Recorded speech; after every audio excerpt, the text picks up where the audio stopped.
अमेठी के लोगों में स्मृति ईरानी के खिलाफ भयंकर गुस्सा। बीजेपी के दिग्गज नेताओं से स्मृति ने मांगी मदद। नड्डा योगी पहुंचे लेकिन हाथ से निकल रहे हैं हालात। अमेठी सीट पर कांग्रेस ने जब राहुल गांधी की जगह किशोरी लाल शर्मा के नाम का ऐलान किया तो बीजेपी समर्थक खुश हो रहे थे। दावा कर रहे थे कि राहुल गांधी होते तो बात और होती। केएल शर्मा तो कमजोर उम्मीदवार है, स्मृति आसानी से चुनाव जीत जाएंगी। लेकिन प्रियंका गांधी की एंट्री ने एक सप्ताह में ही अमेठी के हालात बदल दिए। पहले मतदाता खामोश थे लेकिन अब खुलकर बोल रहे हैं। स्मृति ईरानी को भी सच्चाई दिखाई देने लगी है। ग्रामीण क्षेत्र में तो जनता उनसे सीधे सवाल कर रही है कि 5 साल तक कहां थी। वैसे अमेठी की जनता को एक और दर्द परेशान कर रहा है। दरअसल जब तक गांधी परिवार का सदस्य यहां से चुनाव लड़ रहा था, इसे वीवीआईपी सीट का दर्जा मिला हुआ था जो उसके हाथ से फिसल गया। ऐसे में अमेठी के लोग भी अब ये मान रहे हैं कि 2019 में उनसे गलती हो गई है और इस बार उसे वो सुधार लेंगे। दूसरी तरफ स्मृति के अमेठी में निष्क्रियता अब उन पर भारी पड़ती दिखाई दे रही है। गांधी परिवार के करीबी और भरोसेमंद होना केएल शर्मा की मजबूती का सबसे बड़ा कारण बन गया है। तो दूसरी तरफ बीजेपी कार्यकर्ता ही अपने प्रत्याशी की मनमानी के बारे में बात करते हुए कहते हैं कि इसकी कीमत उन्हें चुकानी पड़ सकती है।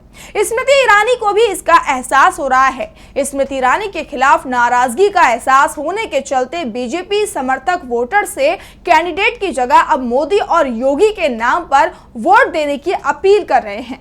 मामला पूरी तरह से हाथ से निकलता देखकर अब बीजेपी ने यहां साधुओं की फौज उतार दी है, जिस कारण से ध्रुवीकरण कराया जा सके। लेकिन इसमें भी बीजेपी फेल होती दिखाई दे रही है। कांग्रेस भी अपने प्रचार में उन प्रोजेक्ट की चर्चा कर रही है जो यूपीए के शासन में अमेठी में शुरू किए गए, लेकिन एनडीए की सरकार में उन्हें रोक दिया गया।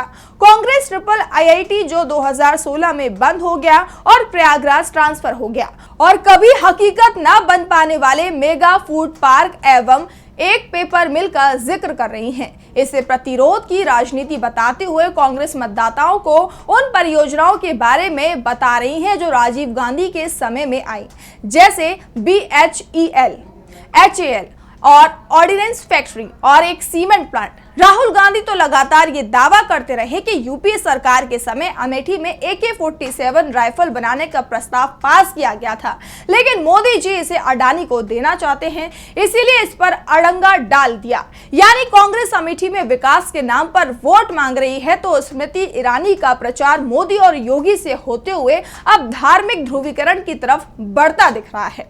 वैसे कांग्रेस उम्मीदवार केएल शर्मा को 40 साल से अमेठी में काम करने का फायदा भी मिल रहा है। वो कांग्रेस के छोटे से छोटे कार्यकर्ताओं को उनके नाम से जानते हैं।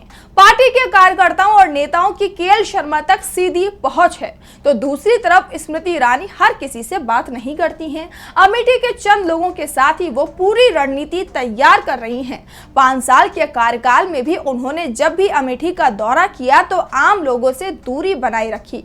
ग्रामीण क्षेत्र के लोगों का तो यहाँ तक कहना है कि 5 साल में हमने अपनी सांसद को देखा तक नहीं है। चुनाव से 6 महीने पहले जरूर स्मृति ईरानी अमेठी में सक्रिय हुई थी, लेकिन अब इसका उन्हें कोई फायदा होता नहीं दिख रहा है।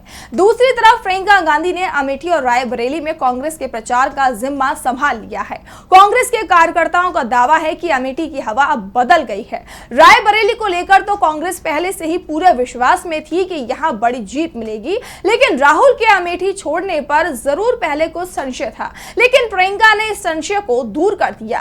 प्रियंका गांधी पहले ही केएल शर्मा के साथ अमेठी में 2 दर्जन से ज्यादा नुक्कड़ सभाएं कर चुकी हैं। वो अमेठी के साथ गांधी परिवार के पुराने संबंधों की बात करती हैं, बताती हैं कि कैसे राजीव गांधी और उनकी मां सोनिया गांधी के समय वो यहां आया करती थी। स्मृति ईरानी पर निशाना साधते हुए वो कहती हैं कि अमेठी ने जिन्हें 2019 में चुना वो 5 साल तक कितनी बार यहां पर आई, जबकि केएल शर्मा अमेठी की हर गली को जानते हैं। प्रचार के दौरान केएल शर्मा खुद को आम कार्यकर्ता बताते हैं और कहते हैं कि गांधी परिवार का दरवाजा जैसे पहले खुला था वैसे ही अभी भी खुला रहेगा। वो अपने चुनाव कैंपेन में ये बात भी कहते हैं कि चुनाव परिणाम कुछ भी हो, लेकिन वो यहाँ हमेशा बने रहेंगे।